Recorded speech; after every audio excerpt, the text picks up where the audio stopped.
Buenas, buenas. Le habla el ingeniero Julio Mundaray. El día de hoy vamos a hablar de armaduras, cerchas o tijerillas. Las armaduras o cerchas o tijerillas son estructuras las cuales están diseñadas para causar en nuestra estructura, ya sea de índole industrial o de índole comercial o de índole residencial, o para, número uno, provocar que nuestra estructura sea más ligera, sea menos pesada. 2. Provocar, esta a su vez puede dar toques de estéticas a nuestra estructura, que es de importancia. Entonces, mecánicamente, ¿cómo actúa estas estructuras?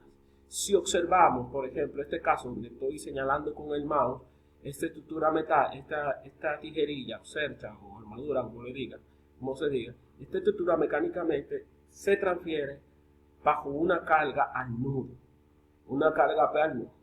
Esa carga P al nudo se transfiere a través del nudo a las barras. ¿Y de qué manera se va a transferir? De manera axial, es decir, o a tensión o a compresión.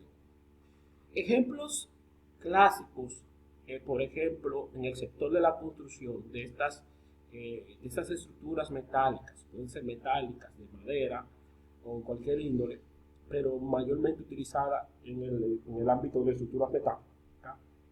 Se utiliza mucho se utilizan ya en los sectores que había propagado. Como ejemplo voy a mencionar varios proyectos, como por ejemplo el jumbo de la Luperón. Si se fija en el techo del jumbo de la Luperón, o los diafragmas, vamos a decirle diafragma, un término más técnico, observamos en el techo estas armaduras. ¿Qué provocará?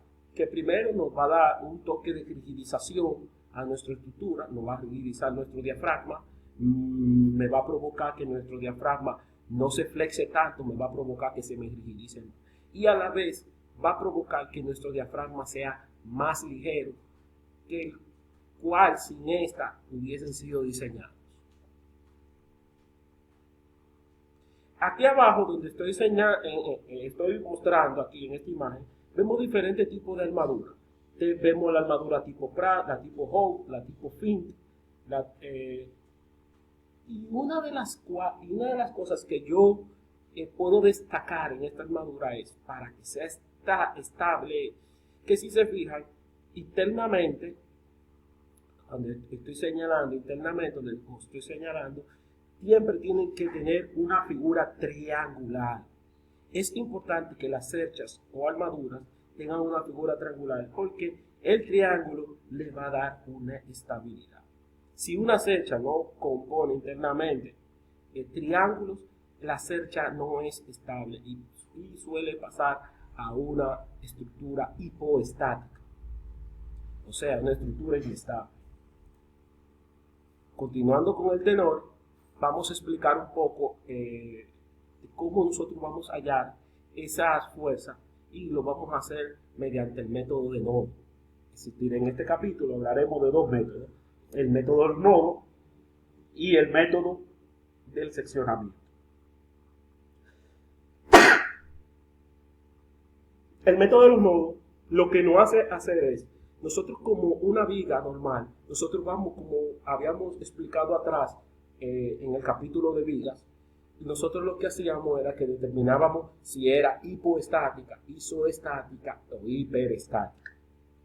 Entonces, vamos a utilizar esta ecuación que vemos aquí, que dice 2NJ es igual a NM más NE, donde NJ es el número de nudos. Si, por ejemplo, tenemos aquí 1, 2, 3, 4 nudos, vamos a tener 2 veces 4 nudos, que eso debe ser igual al número de miembros más el número de componentes de reacción. Observamos que aquí tenemos dos reacciones, porque en este apoyo tenemos dos reacciones. Tenemos una reacción hacia acá y una reacción hacia acá, y tenemos otra reacción hacia acá. Tenemos 3 reacciones, 1, 2, 3, más el número de miembros que vamos a tener, 1, 2, 3, 4, 5. 3 más 5 son 8. Y 2 más 2 veces el número de nodos que vamos a tener. Tenemos 8 que calculamos de este lado. 2 veces el número de nodos que va a ser 1, 2, 3 y 4. 4 por 2 son 8. Entonces 8 es igual a 8. Se iguala, por tanto, es una estructura isoestática. Esto es un pequeño ejemplo. Luego determinaremos las reacciones, ya saben cómo, aplicando las ecuaciones de equilibrio, sumatoria de momento en este punto para hallar esta reacción, y después puede hacerse por sumatoria de momento en este punto o por sumatoria de fuerzas en Y, y también sumatoria de fuerzas horizontales en X. Ya la parte de nosotros asumir hacia dónde asumir los signos es ya una cosa que usted se la asigna por su cuenta. O sea, yo puedo asumir que antihorario es positivo cuando aplique la sumatoria de momento, o puedo asumir que antihorario es negativo. Eso depende de ustedes. Después que nosotros hallemos esas respectivas reacciones, lo que hace el método del nodo es ir nodo por nodo. Observen aquí, ir nodo por nodo. Y atiendan las estrategias que nosotros vamos a usar. Siempre se va a comenzar por el nodo que tenga menos número de barras. Menos número de barras y un máximo de 2 barras. Un máximo de 2 barras, porque las barras serán incógnitas. Esta barra, por ejemplo, si volvemos atrás, si nos paramos en el nudo A, o sea, en este nudo, ¿qué vamos a tener? Si dibujamos el nudo A, vamos a tener esta barra que viene aquí y esta barra que viene aquí. Observamos la barra que va desde A a C, y vamos a tener una fuerza que va desde A a C, y vamos a tener una barra que va de una fuerza que va a ir desde A a D. Luego, siguiendo el mismo orden, ¿qué vamos a hacer? Aplicando o por sumatoria de fuerza en X o por sumatoria de fuerza en Y, vamos a generar dos ecuaciones que son dos ecuaciones con dos incógnitas. Y de ahí, aplicando ya métodos matemáticos como el método de la reducción, sustitución, igualación, podemos determinar esa incógnita. Otra forma es que, como expliqué en los primeros capítulos de esta materia, es que nosotros podemos utilizar el método del paralelogramo o el método de los triángulos. Es que nosotros podemos aplicar el triángulo y determinar nuestras fuerzas. El siguiente paso es, después que nosotros consigamos las dos fuerzas, ir transferir nuestras cargas. Si, por ejemplo, esta carga dio en este sentido, transferiremos al elemento en ese sentido. Luego, para que equilibrio, se transferirá en este sentido y luego de igual en este sentido. Luego, de igual modo, usted está presentando la misma situación, vamos a transferir la carga de aquí hacia allá. Entonces, ¿qué vamos a hacer? Nos podemos mover o a este nudo o a este nudo. Entonces, al moverlo a todo nudo, ¿qué es lo que tenemos que descifrar? Si este nudo de aquí no me sobrepase de 2 barras no conocidas, esa es la regla, y que sea el menor número de barras no conocidas. ¿Por qué? Porque nos va a facilitar estratégicamente el cálculo. Es decir, si nos movemos acá, ya nosotros conocemos la fuerza de esta, entonces, ¿qué vamos a hacer? Me va a quedar esta barra y esta barra, y por ende sí podemos volver a aplicar la sumatoria de fuerza en este. Pero si nos movemos en este nudo, vamos a tener la fuerza de esta barra, pero me van a quedar dos reacciones, o sea que podemos ir tanto a este nudo como a este nudo. Luego, conseguido este nudo, nos moveremos a este nudo o en cada consecuencia, si haríamos desde este nudo, podemos movernos a este nudo o a este nudo. Y así sucesivamente hasta completar todas nuestras fuerzas de todo nuestro sistema. Hasta aquí es el método de los nodos. Luego, siguiendo el mismo tenor, ahora vamos a aplicar el método del seccionamiento. En este método se llama método de secciones o método de Dirichlet. Es un método un poquito más estratégico, un poquito más rápido, el cual es que hay veces situaciones que nosotros no queremos determinar el sistema completo, pero queremos determinar en puntos específicos cómo actúan cada barra.